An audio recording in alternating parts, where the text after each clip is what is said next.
નમસ્કાર, રામ રામ મિત્રો. વાત કરવી છે બગદાણાની. મિત્રો, દરેકનું સ્વાગત કરું છું અને અમારો જે વિડીયો જોઈ રહ્યા છે મિત્રો, જે થોડો પણ ટાઈમ લઈને જે 5-1 મિનિટનો છે જોજો અને જોઈ રહ્યા છે અને ખૂબ ખૂબ આભાર.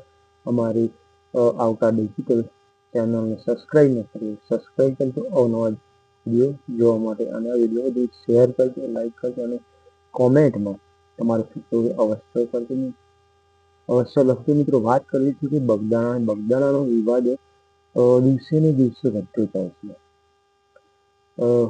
જે નવનીતભાઈને મારવામાં આવ્યો, ત્યાર પછી આંદોલનો થયું, કોળી સમાજના આગેવાનો યુવાનો બધા એકઠા થયા અને સરકારને પણ ઝુકાવી અને એકતા બતાવી. મિત્રો, બહુ સેલ્યુટ છે અને સમાજને. એમના પરસોત્તમભાઈ સોલંકી, હીરાભાઈ સોલંકી મુખ્ય આગેવાનોએ ખૂબ જ મહેનત કરી, રાત દિવસ. ત્યાર પછી એસઆઈટીની રચના કરવામાં સીએમને વાત કરી હતી. ત્યાર પછી મિત્રો ટીવી ડાંગરને પણ નિવેદન લેવામાં આવ્યું, નવનીતભાઈનું નિવેદન લેવામાં આવ્યું. ત્યાં બધાની એકતાઓ અને નવનીતભાઈ પાસે પુરાવા હતા અને ઓડિયો ક્લિપ પણ હતી. એના આધારે અને એકતાની આ સમાજના એકતાના આધારે પછી જે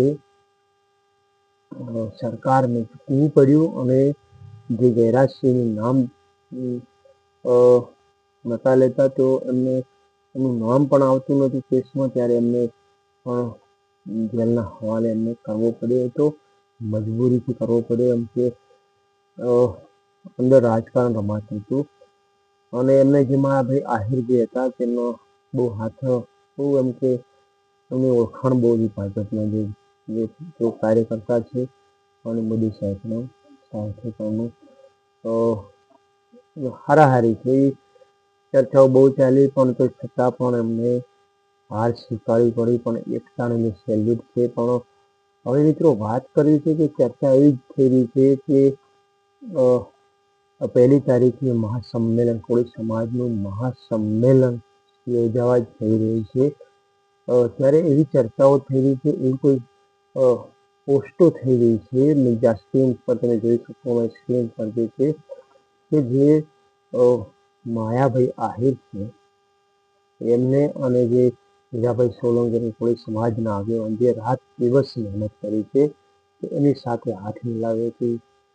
પોસ્ટ એવી વાયરલ થઈ છે. હવે સાચી છે કે ખોટી છે પણ મને તો નથી લાગતું, કેમ કે એમના જે કોળી સમાજના આગેવાન જે આ પરસોત્તમભાઈ સોલંકી છે, હીરાભાઈ સોલંકી ખૂબ જ મહેનત કરી, રાત દિવસ એક કરી છે. આ નવનીતભાઈ બાલદિયાની જે માર મારવાનો ખુલાસા માટે ખૂબ એટલે એમને ખૂબ જ મહેનત કરી છે. પણ એ હવે માયાભાઈ આહિર સાથે હાથ મિલાવી રહ્યા છે. એ કોઈ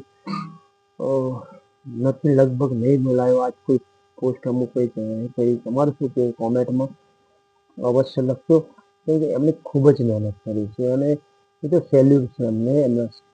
એમની ખુરશી પરવાની કર્યા હીરાભાઈ સોલંકી અને પરસોત્તમભાઈ સોલંકી ખૂબ જ મહેનત કરી. નવનીતભાઈ એમ કે આપણા સમાજનો છે, આપણા સમાજનો માણસને કોઈ માર મારે તો આપણે ખુરશીનું જે થવું એ થાય. ભાજપની સરકાર આપણે ભલે બોલાવે ન બોલાવે, પણ આપણે સાચો ન્યાય મળવો જોઈએ. એના માટે બહુ જ એમને સખત મહેનત કરી, તો એમને સેલ્યુટ છે. તો તમારું શું કહેવું છે મિત્રો, કોમેન્ટમાં અવશ્ય લખજો. આજના વિડીયોમાં આટલું જ મિત્રો. આ જાણવા મળ્યું તમને બતાવ્યું. મિત્રો, આવા અવનવા વિડીયો, તાજા સમાચાર જોવા માટે અમારી ચેનલને સબસ્ક્રાઈબ ન કરી હોય સબસ્ક્રાઈબ કરજો અને કોમેન્ટ અવશ્ય કરજો. દરેકને જય માતા.